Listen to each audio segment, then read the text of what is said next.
Hello everyone, welcome to Naira study. अब आप सब कैसे हैं? आई होप कि आप सभी बहुत अच्छे होंगे। तो फ्रेंड्स, चलिए कुछ डेट्स निकल कर आ रही हैं जिस पे हम लोग डिस्कस कर लेते हैं। और ये डेट्स आपके एग्ज़ाम यानी कि यूपी डीएलएड सेकेंड सेमेस्टर और फोर्थ सेमेस्टर के एग्ज़ाम से कुछ जुड़ी हुई है। जैसे जुड़ी हुई मतलब ये होता है कि जैसे अगर ये चीज़ें ना होती तो आपके एग्ज़ाम जल्दी करा लिए जाते, और ये चीज़ें हैं तो हो सकता है कुछ लेट हो जाएं। और अगर एग्ज़ाम लेट हो रहे हैं आप लोगों के तो क्या दिक्कतें आने वाली हैं, और अगर जल्दी हो जाते हैं तो आप लोगों को क्या बेनिफिट्स मिल सकते हैं, है ना? तो चलिए भाई, फटाफट से आप लोग चैनल को सब्सक्राइब कर दें अगर न्यू हैं, और भाई टेलीग्राम चैनल से भी जुड़ जाएं जहां पर आपको हर एक अपडेट मिलती रहती है। तो सबसे पहले हम बात कर लेते हैं मार्च की। मार्च यानी ये आपका मंथ चल ही रहा है, और आज 10 मार्च हो गई है, ठीक है? 10 मार्च हो गई है, और इसमें क्या है, इसमें जो हो जाते हैं वो बोर्ड एग्ज़ाम हो जाते हैं। उस बोर्ड एग्ज़ाम चल रहे हैं मार्च में, तो यही रहेगा। उसके बाद इसकी कॉपियाँ चेक होंगी, तो यानी मान के चलिए मार्च में तो ये एग्ज़ाम आपके नहीं ही होने हैं, किसी भी सूरत में नहीं होने हैं। उसके बाद अगर बात कर ली जाए अप्रैल और मई की, ठीक है? अप्रैल मई की अगर हम लोग बात कर लेते हैं तो इसमें क्या रहेगा, अप्रैल मई में जितने यूनिवर्सिटी एग्ज़ाम हैं वो सभी होंगे। जैसे मान के चलिए बीए, बीएससी, बीकॉम, ये सारे एग्ज़ाम हो जाएंगे। तो इसमें भी यानी अप्रैल और मई तो आपका ऐसे ही निकल गया। यानी आपके जो सेकेंड सेमेस्टर और फोर्थ सेमेस्टर के एग्ज़ाम है मार्च और अप्रैल और मई तक तो नहीं ही होने हैं। अब आप सोचेंगे मैम फिर एग्ज़ाम होंगे कब तक? तो ये भी चीज़ें हम आपको बताते हैं। फिर आ जाएं आप मई में, ठीक है? आप आ जाएं मई के मंथ में। अब मई के मंथ में क्या है, तो मई के मंथ में लेखपाल एग्ज़ाम लगा हुआ है, फिर उसके बाद एलटी एग्ज़ाम, ये एग्ज़ाम हो जाएंगे। यानी मई भी आपका ऐसे ही चला जाएगा। अब बचा जून, ठीक है? तो जून में हो सकता है कि आप लोगों के एग्ज़ाम करा लिए जाएं, चांस हैं, लेकिन हो भी सकता है और नहीं भी, क्योंकि लास्ट तक हो सकता है। और रहा सवाल इसका कि जुलाई, फिर देखिए जुलाई में क्या चीज़ें हैं। जुलाई में यूपी टेट, यूपी टेट भाई सुनने में आ रहा है कि यूपी टेट आएगा, और 2, 3 और 4 को एग्ज़ाम होगा। तो इस तरह से जुलाई में तो ये एग्ज़ाम हो जाएंगे। तो कहने का मतलब ये है, आपके पास कौन सा मंथ बचा, तो मई लास्ट, मई लास्ट और जून फर्स्ट वीक जो आपका हो जाता है इसमें। तो इसमें एग्ज़ाम होने के पूरे पूरे चांस हैं।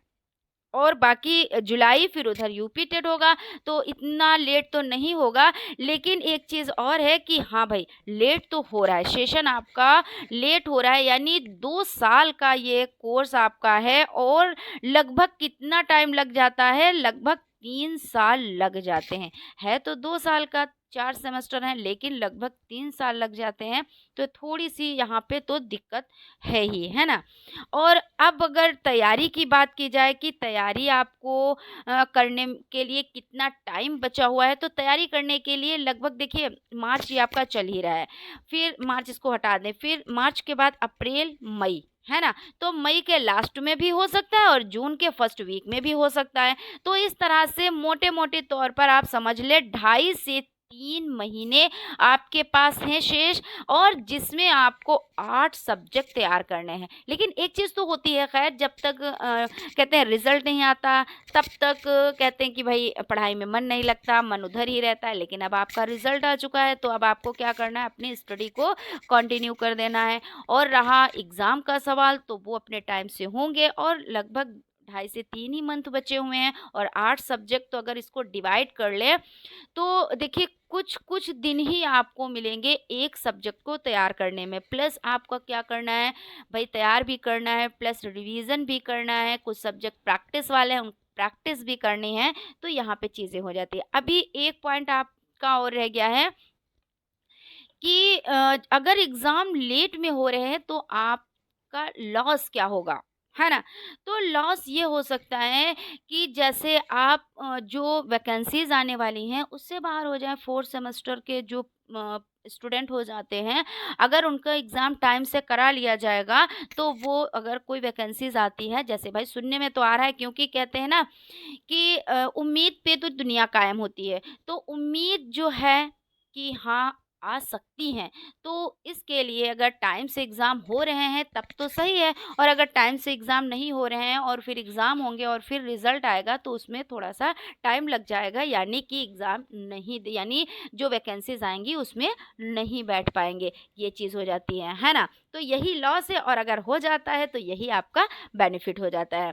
और एक चीज़ बता देते हैं यहाँ पे हम, देखिए, अप्रैल 2026 में संभावित पंचायत चुनाव की वजह से भी परीक्षाएं मई तक टाली जा सकती हैं। ये भी एक वजह हो जाती है कि एग्ज़ाम थोड़ा-सा लेट में हो। बाकी तो हमने आपको बता ही दिया है कि सूत्रों के अनुसार यूपी डीएलएड दूसरे और चौथे सेमेस्टर की जो परीक्षाएं हो जाती हैं, वो मई 2026 के अंतिम सप्ताह में होने की संभावनाएँ हैं। और अगर मई में नहीं होती हैं, यानी अगर मई में नहीं होती हैं तो फिर कब होंगी? तो फिर होंगी जून में, और जून में कब होंगी? तो फर्स्ट वीक में होने की संभावनाएँ हैं, यानी प्रबल संभावनाएँ। और ये नहीं हम ये बोल रहे हैं कि कोई ऐसा नोटिस जारी हुआ है जिसके एवज में हम बता रहे हैं आप लोगों को, यानी कि नोटिस के बिहाफ़ पे बता रहे हैं, तो नोटिस अभी कोई भी नहीं आई है। लेकिन जो ये डेट्स हैं, इन डेट्स के हिसाब से हम आप लोगों को ये चीज़ें बता रहे हैं, ठीक है? तो आप लोग भई चैनल से जुड़ जाएँ, और यहाँ पे आप लोगों के क्लासेस स्टार्ट हो गए हैं, और आप लोगों के इंग्लिश के क्लास और मैथ के क्लास कंटिन्यू रहेंगे। बाकी टाइम से आप लोगों के अदर सब्जेक्ट के भी रहेंगे। तो इस तरह से आप लोगों की तैयारी भई अब स्टार्ट हो जानी चाहिए, और इसके लिए आप लोग नोट्स बनाते हुए चलें, और भाई चैनल से ज़रूर जुड़ें। Thank you.